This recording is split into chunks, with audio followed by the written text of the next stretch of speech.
याद रखें, आप विराट आनंदपूर्ण परमात्मा के संतान हैं। जब पिता आनंदपूर्ण है तो पुत्र कैसे दुखी हो सकता है?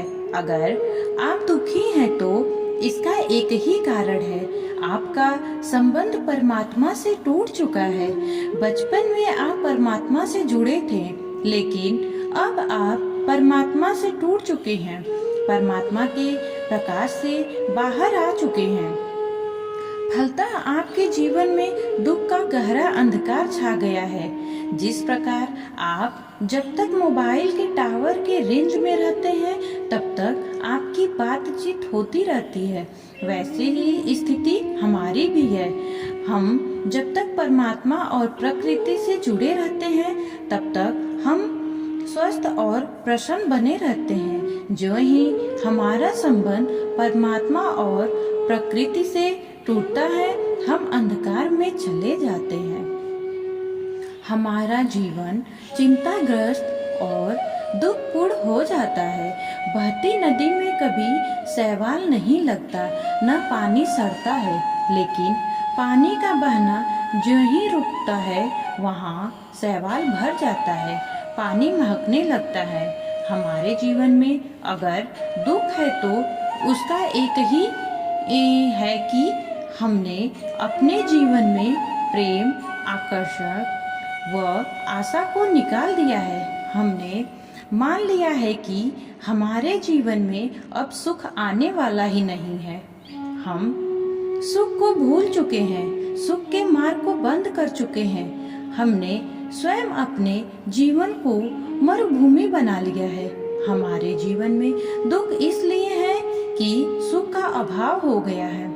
जीवन में समस्याएं इसलिए हैं कि हम उसका समाधान भूल चुके हैं। श्री कृष्ण जी गीता में कहते हैं कि समस्या या दुख जीवन में आता है तो उसे आने दो, आप उसकी गति को रोक नहीं सकोगे। केवल समस्या से लड़े मत, दुख से लड़ते लड़ते मर जाओगे। आपको समस्या या दुख का निदान खोजना है। दुख आपके पास नहीं आया है, वह तो कहीं जा रहा था। आप स्वयं उसके मार्ग में आकर खड़े हो गए हो। आपने जाते हुए दुख को रोका क्यों? उसे जाने देते। लेकिन आप कब से उसकी प्रतीक्षा कर रहे थे। दुख के बारे में सोचेंगे, उसे अपने पास आने का मार्ग देंगे तो दुख स्वतः बहता हुआ आपके पास आ जाएगा। दुख या सुख एक भाव है, एक विचार है, एक ऊर्जा है, शक्ति है। इसलिए अगर आप दुख के बारे में सोचेंगे तो दुख मिलेगा। आप जब कमरे में लगा स्विच ऑफ कर देते हैं तो वहाँ अंधकार को आना पड़ता है। यह अंधकार की अपनी मजबूरी है। जब तक प्रकाश था अंधकार का कोई पता नहीं था। प्रकाश गया, अंधकार को आना पड़ा। यह कोई कठिन पद्धति नहीं है, तो भी इसे अनुभवी व्यक्ति से सीखना चाहिए। मनुष्य को चाहिए कि जो पहले से अभ्यास कर रहा हो उसके पास जाए। मन सदैव इधर उधर उड़ता रहता है, किंतु मनुष्य को चाहिए कि मन को भगवान श्री कृष्ण के स्वरूप पर या उनके नामों उच्चारण पर केंद्रित करने का अभ्यास करें। मन स्वभावतः चंचल है, इधर उधर जाता रहता है, लेकिन यह कृष्ण की ध्वनि पर स्थिर हो जाता है। इस प्रकार मनुष्य को परम पुरुष अर्थात दिव्य लोक में भगवान का चिंतन करना चाहिए और उनको प्राप्त करना चाहिए। चरम अनुभूति या चरम उपलब्धि के साधन भागवत गीता में बताए गए हैं और इस ज्ञान के द्वार सबके लिए खुले हैं। किसी के लिए रोक टोक नहीं है।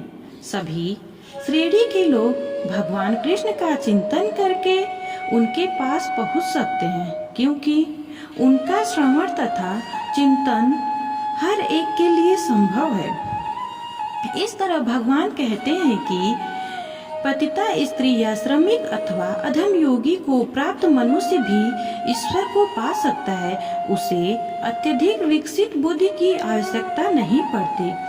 बात यह है कि जो भक्ति योग के सिद्धांत को स्वीकार करता है और परमेश्वर को जीवन के आश्रय तत्व के रूप में सर्वोच्च लक्ष्य या चरम लक्ष्य के रूप में स्वीकार करता है, वह आध्यात्मिक आकाश में भगवान तक पहुंच सकता है। यदि कोई भागवत गीता में बताए गए सिद्धांतों को ग्रहण करता है तो वह अपना जीवन पूर्ण बना सकता है और जीवन की सारी समस्याओं का अस्थायी हल पाता है। यही भागवत गीता का सार सर्वस्व है।